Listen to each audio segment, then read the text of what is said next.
folks, welcome back to Stacey Can. Today I am making kosher style dill green tomato pickles.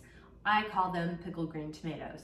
But if you're searching for the recipe, which is from the National Center of Home Food Preservation, that is what they title them. And it's good to know if you are kosher, this is a way you can preserve those green tomatoes if you are growing them or if you are wanting to purchase them from a farm or something, you can do that. These were given to me, and the reason why I'm doing this is I got a call from my neighbors, Suzanne and Hannes, and they have clearly a bunch of tomatoes that are green. It is late October, it's pretty late in the season. They're fantastic gardeners, so their tomatoes, a bunch of tomatoes. They even still have more on the tomato plants that have grown up the side of their house beautifully, and they're just wanting to know what to do with them if I had any use for their tomatoes, as they've made a bunch of tomato sauces and such with the ones that have turned red. So I said, yes, we can pickle them, and that's what I'm doing.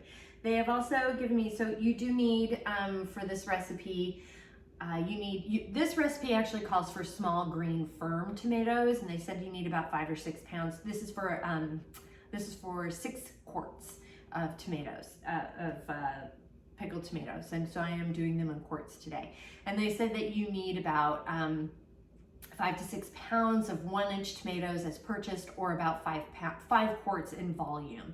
So keep that in mind. Clearly these are not small. I've made these before, I've done this recipe before, and instead of doing them in the small tomatoes, I'm actually going to slice these about 1 inch thick. You do need them kind of thick. You don't want to do them a 1/2 inch thick. You really do want to do them about 1 inch thick, because they can get kind of mushy when you're processing them in the jar. So green tomatoes are quite firm, and so you do need to give them that. And they're fantastic on burgers and a grilled cheese sandwich. They're amazing. And they're also great if you put it on top of a steak or on hot dogs or bratwurst paired with those. You can slice them up and put them in a potato salad if you wanted to. They're really kind of a versatile condiment or a relish type of a side item, and you can also put them on top of pork chops too or something. So they're really great. They're kind of versatile, sort of fun pickling, and you can pair them with on a charcuterie board if you want to. So, and I am making these a bit spicy. The other thing that you're going to need is celery. It says 6 stalks of celery, and you cut those into about 2-inch lengths. You can add a little more of those if you want, or a little less if you want, but boy, the celery is amazing in these recipes. They're fantastic. This recipe also calls for 6 small to medium sweet green peppers, seeded and quartered. I'm not doing that today. You can if you want. I'm gonna make ours spicy, so I'm not doing a sweet pepper. I'm gonna be doing jalapeno peppers. And because I only have so many jalapenos, these were also given to me by Suzanne and Hannes, my neighbors, because they had some extra ones on the vine.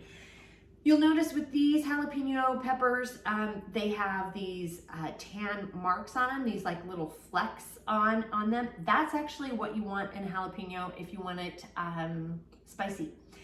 The reason is that they've grown kind of pretty quickly on the inside. It's kind of an inside out type of a thing, and so it's sort of like a stretch mark where they've grown so fast that the skin can't keep up. But also, as they get darker, as they kind of start out white and then they get darker as they age, well, that's the sign of actually a hotter, mature pepper.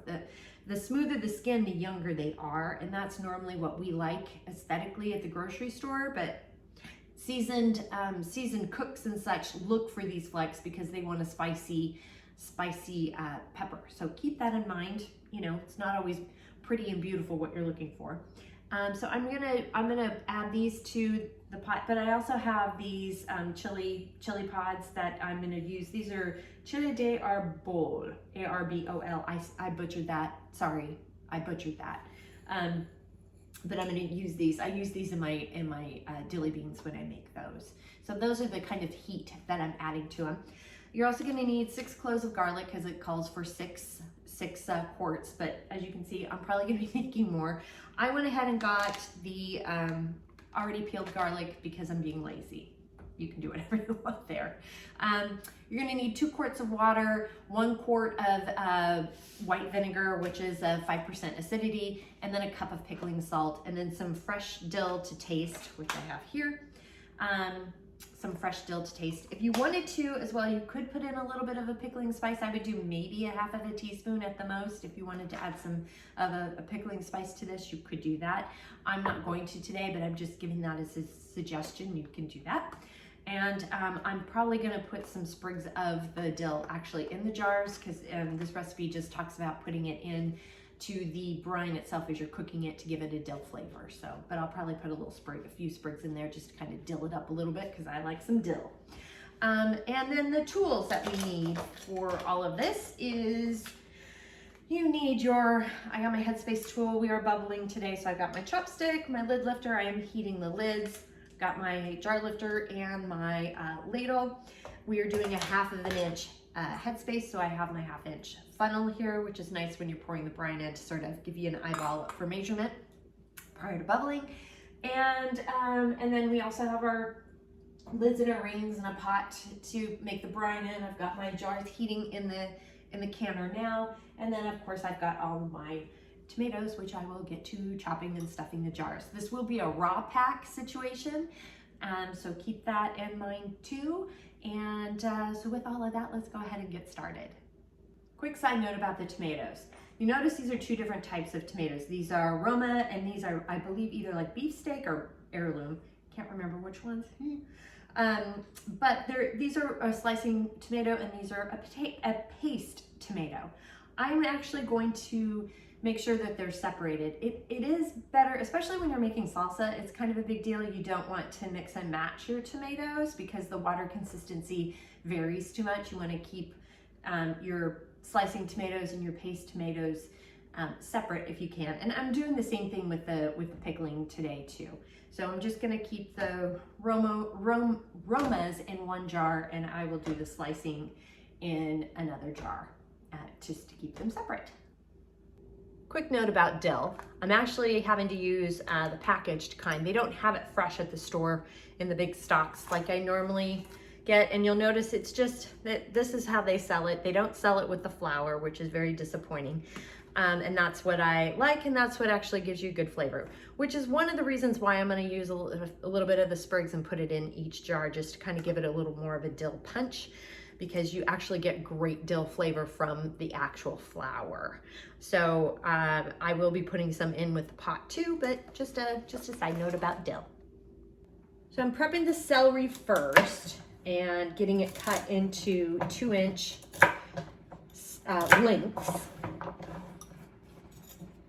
So at the moment, I'm just prepping all of the food to put into the jars so we can quickly stuff them while they're still hot from the canner. Got my garlic ready to go. And then I'm also just kind of cutting off little sections of whole pieces of dill like this. And I'll probably put this much in each jar. So I'm just sort of piecemealing it out. I've actually have 7 quarts in here, even though this is a 6-quart recipe. I'm doing a little bit, I'll probably make extra brine. So I'm just kind of piecemealing these out just to give me an idea about this much dill per jar. And with the peppers, we're just gonna quickly just sort of, just kind of slice them through.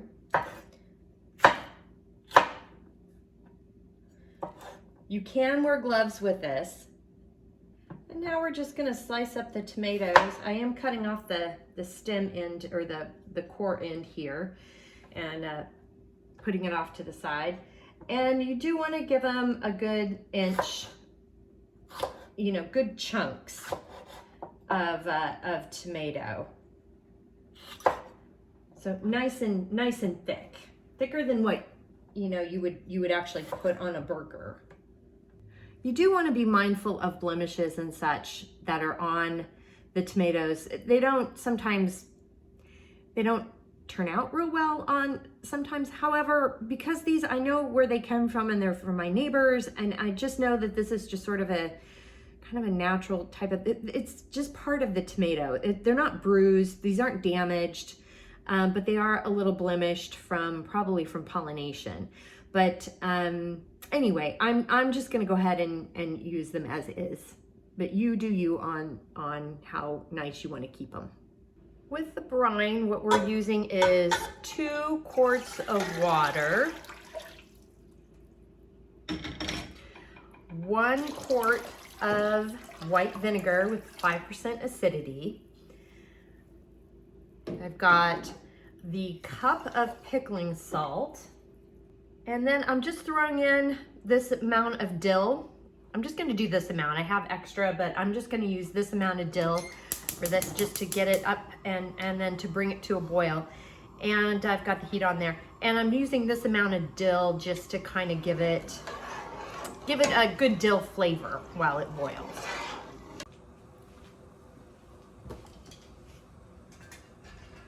So the first thing we're doing is I'm taking the hot jar out of the canner. So I've got my hot jar out of the canner. I am putting in, I'm gonna start off with my funnel here. And we're gonna add about a stalk's worth of celery here.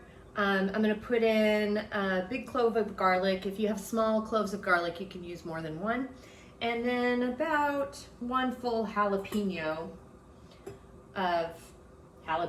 for the peppers. I'm also going to put in about this much dill, just to give it a little dill flavor, maybe a little more, just to give it some nice dill flavor. Shake this about a little bit, and then just carefully pack. I'm going to move this now. Carefully pack the jars. You kind of have to.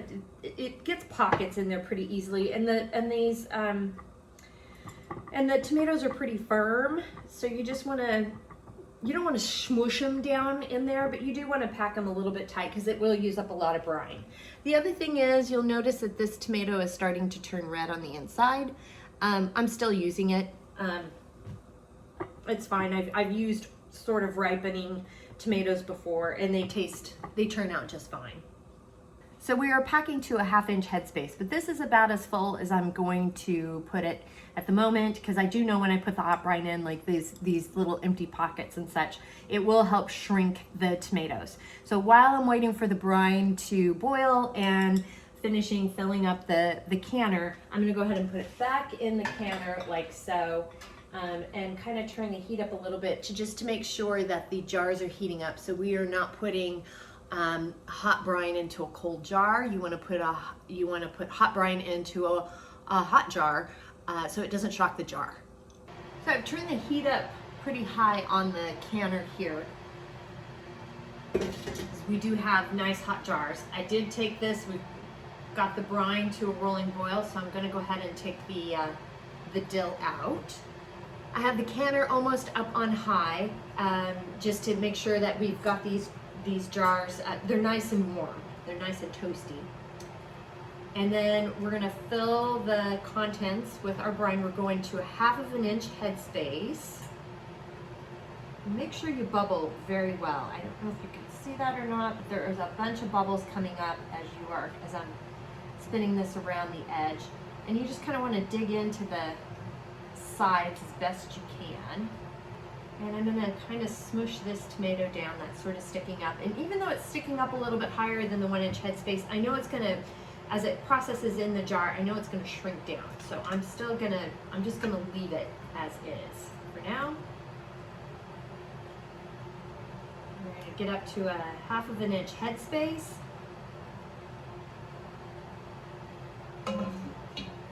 That. And then make sure to clean the rim very well. It is a salt-based brine, and as the brine kind of dries, the salt crystallizes again and it gets gritty. So you want to make sure you do clean that so you don't have a salt barrier between the rim and the lid. Adding our lid, the ring just a fingertip tight.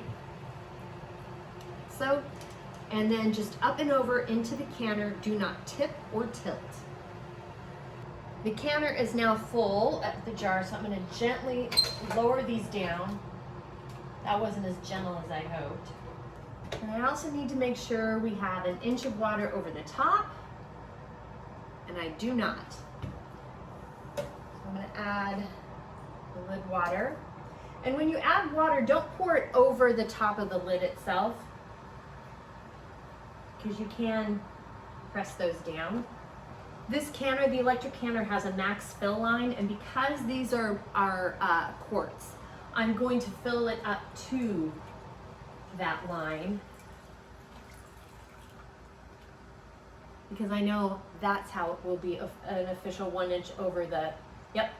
Now I'm at 1 inch over the lids, and now I'm at 1 inch over the lids. This took a second. I've got the heat up high, and I'm covering it. And when it comes to a rolling boil, I will set the timer. The canner is at a rolling boil, so I've set the timer for 15 minutes for my altitude, which is 0 to 1,000 feet. If you're 1,001 to 6,000 feet, you would set the timer for 20 minutes, and if 6,001 feet and above, you would set the timer for 25 minutes. And that information is in the show notes below as well. The timer has gone off, so I'm gonna cut the heat, turn the heat off, and then I'm gonna gently lift the lid of the canner. Make sure to lift it away from your face. You don't want a facial from that steam. And I'm gonna go ahead and set the timer for 5 minutes. We're gonna let the jar settle and rest, and let the food inside the jar settle and rest. So it helps with the sealing process. The timer has gone off, so I'm gonna go ahead and lift the jars out of the canner. Be very careful. Look at that color. Now, as you can see, I have a lot of floating here. That's because the tomatoes were pretty hollow, and like I say, they shrink up really well. But again, I don't like cramming them in there, and I will not win any awards at the local state fair for how much float I have, but I'm gonna be okay with that. I think whole tomatoes would probably pack in there a little bit better, and they're not going to shrink up as much. So that's just something to consider. You may have to make extra brine if you do the thicker slices. But I anticipate they will be quite tasty when they are done. But this is how you make some koshered, dill pickled tomatoes. And I'm saying it wrong. It's in the title here. I call them pickled green tomatoes, but these are actually kosher dilled pickled tomatoes. So there you go. But the recipe I have listed is down below for the link. This was from the National Center of Home Food Preservation, so you can check that out. And while you're down there, please like and subscribe. That does help. And if you have any questions, comments, suggestions, feedback, concerns, by all means, please reach out to me. I'm on Facebook at Stacey Can Can. You can at me on Instagram and TikTok at Stacey Can Can. My website is www.staceycancan.com, and my email is info@staceycancan.com. Thanks so much again for joining me today, and until next time, happy canning.